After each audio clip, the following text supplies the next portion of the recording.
Boleh kali ini pada pagi hari ini boleh kenalkan diri, nama, umur, sama tempat tinggal saat ini, Bu? Baik dok, nama saya mereka.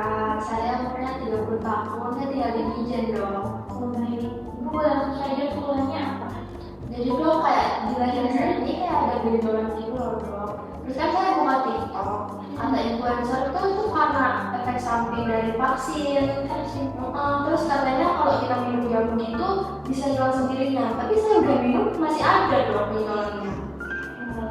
Bu, itu tuh bukan karena vaksin, nanti karena ada cerita benih. Jadi di sini saya akan melakukan pemeriksaan.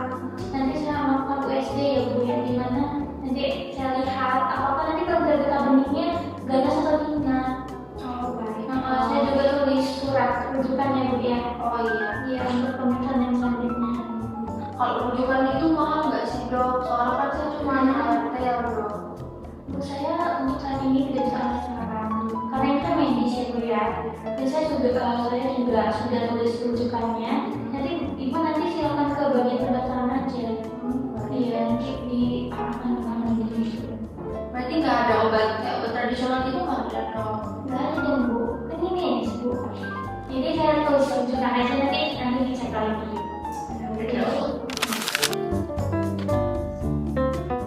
Oh, Ibu Reka?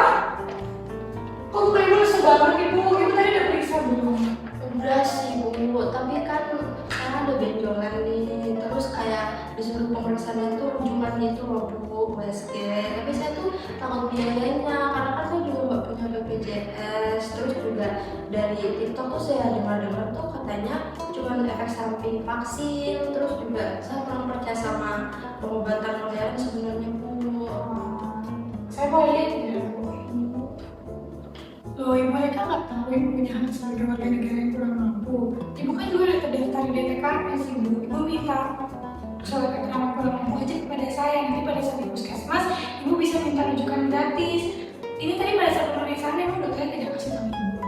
Tadi dokternya agak sibuk sih, terus saya juga agak enak mau nanya. Wah, Ibu, yaudah nanti kita jumpai dokternya lagi ya Ibu. Nanti saya temani. Soalnya kan ini bukan soal tol aja Ibu. Ibu kan punya hak juga sebagai warga negara. Negaranya wajib bertanggung jawab Ibu. Oh iya, baik. Makasih ya bu, maaf saya ngerepotin. Iya, nggak apa-apa Ibu. Dok, permisi dok. Udah.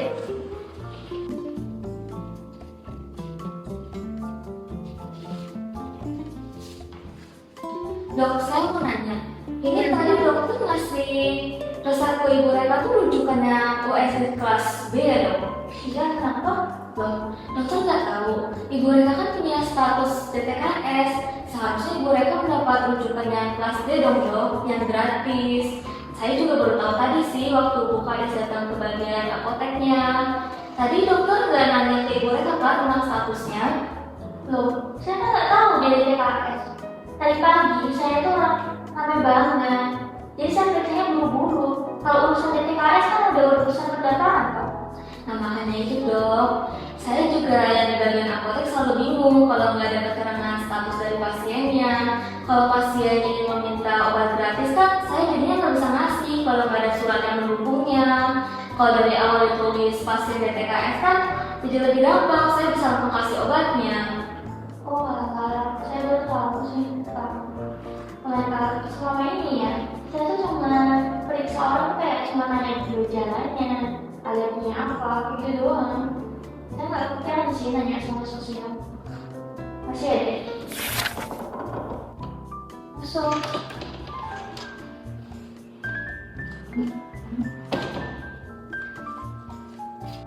Dok, ini tadi saya ketemu sama Bu Reka di ruang tunggu. Nah, beliau bingung terkait biaya USG yang akan dilakukan dok. Nah, saya juga bingung dok kenapa dokternya nggak nulis di surat rujukannya terkait status DTKS Ibu Rekanya. Padahal kan di desa saya dok, itu datanya sangat jelas. Maaf ya bukannya sebenarnya. Tadi pagi itu saya buru-buru, saya nggak sempat mikir buat nanyain status sosialnya mereka. Jadi saya pikir tuh kayak mungkin untuk urusan administrasi pendaftaran itu sudah ada bagiannya sendiri. Oh iya sih dok, memang bukan urusan dokter sih terkait administrasinya. Tapi kan dok nanti Bu Rekanya bolak-balik ke desa untuk minta surat keterangan ke saya. Saya sih nggak apa-apa sih dok kalau soal terkait surat keterangan ini, cuman kan Ibu Rekanya nanti jadi capek dok. Kebetulan kan Ibu Rekanya juga ART dok, nanti juga kalau misalkan dia nggak kerja penghasilannya nanti hilang dok. Ya Bu, saya salah. Saya itu kalau fokus sama benjolan ada di dalam mereka. Jadi saya nggak mikir urusan yang lain itu.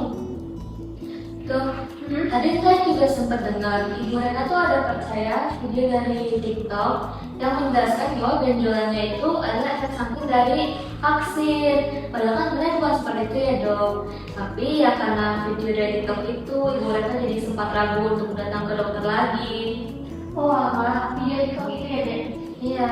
Oh saya tuh juga lihat kontennya, tapi itu kontennya nggak jelas sumbernya. Nanti coba saya klarifikasi dia di grup WA Puskesmas. Nanti untuk dikasih tahu apa, biar nanti yang lain pasiennya nggak salah paham. Nanti nggak usah panjang-panjang, yang penting ini saja. Baik dokter, nanti saya tunggu ya dok ya untuk surat rujukan barunya. Nanti nggak apa kok, nanti Bu Rekanya saya antar biar dia juga aman dok. Oh siap Bu. Bentar ya Bu, saya tulis ulang dulu untuk surat rujukannya. Saya nanti tambahin juga catatan DTKS dan kelasnya ya. 5 menit lagi selesai kok. Oke, baik dokter, terima kasih ya dok. Ini saya tunggu di ruang dok. Terima kasih Bu. Dok, nanti kalau ada pasien baru, saya ganti email saya buat tanya tentang status DTKS-nya dan kejadian kayak gini gak pulang lagi. Iya dek, makasih ya. Besok saya usahakan kok nanyain untuk statusnya. Baik dokter, saya kembali ke bagian awal dulu ya. Terima kasih dokter. Makasih ya.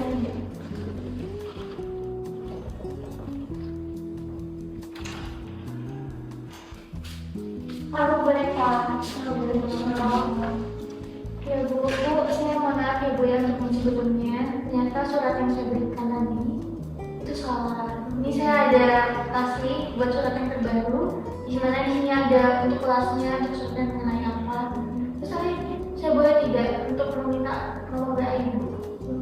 Boleh ya.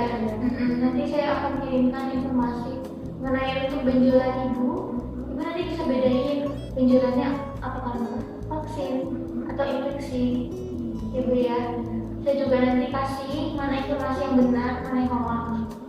Terus di sini Bu, saya bukan apa ya? Ini bukan pekerjaan tambahan saya, tapi udah menjadi suatu kewajiban saya sebagai dokter dan yang mempunyai tanggung lebih.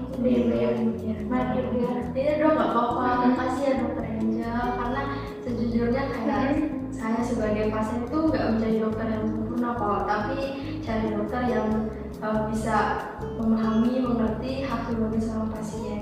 Makasih ya dok. Terima kasih banyak ya dokter Angel karena juga sudah mau merefleksi diri dan juga mau menghargai hak Ibu Reka sebagai warga negara, bukan hanya sebagai pasien yang sakit saja. Makasih ya Bu Kades ya. Terima kasih juga dok. Makasih ya Bu Reka. Terima kasih dok. Baik permisa, jadi dari drama ini menunjukkan betapa literasi kewarganegaraan bukan sekedar teori, tapi darah daging praktik medis. Saya, Vena, akan bedah 3 poin penting yang diajarkan dari drama ini. Untuk poin yang pertama itu adalah hak warga negara. Bu Reka adalah warga negara yang dijamin pasal 28 Undang-Undang 1945, hak atas kemudahan dan perlakuan khusus untuk mencapai kesehatan yang layak. Jadi saat Angel awalnya mengabaikan status DTKS Bu Reka, itu berarti tanpa sadar Angel telah menghalangi hak konstitusional seorang warga. Dokter sebenarnya wajib mengenali identitas sosial pasiennya karena itu adalah pintu menuju keadilan. Untuk poin yang kedua itu adalah kewajiban profesional di era digital. Jadi saat Bu Reka percaya hoax di TikTok karena tidak ada literasi digital, di sini dokter memiliki kewajiban moral sebagai warga negara yang terdidik untuk meluruskan informasi. Pada pasal 17 Undang-Undang Kesehatan mewajibkan tenaga kesehatan memberi informasi yang benar. Jadi di era digital, tugas itu meluas ke media sosial. Jadi dokter yang diam pada hoax sama saja dengan membiarkan warganya tenggelam dalam kebodohan. Lalu untuk poin yang ketiga, peran sebagai perekat keadilan sosial. Jadi Angel di sini sadar bahwa tugasnya bukan hanya menulis resep, tetapi memulihkan martabat Indonesia. Pada sila kelima mengajarkan keadilan sosial. Jadi keadilan tidak hanya soal obat gratis, tapi perlakuan yang adil dan setara. Jadi ketika Angel akhirnya menulis ulang rujukan dan menawarkan diri meluruskan hoax, ia menjalankan perannya sebagai perekat bangsa.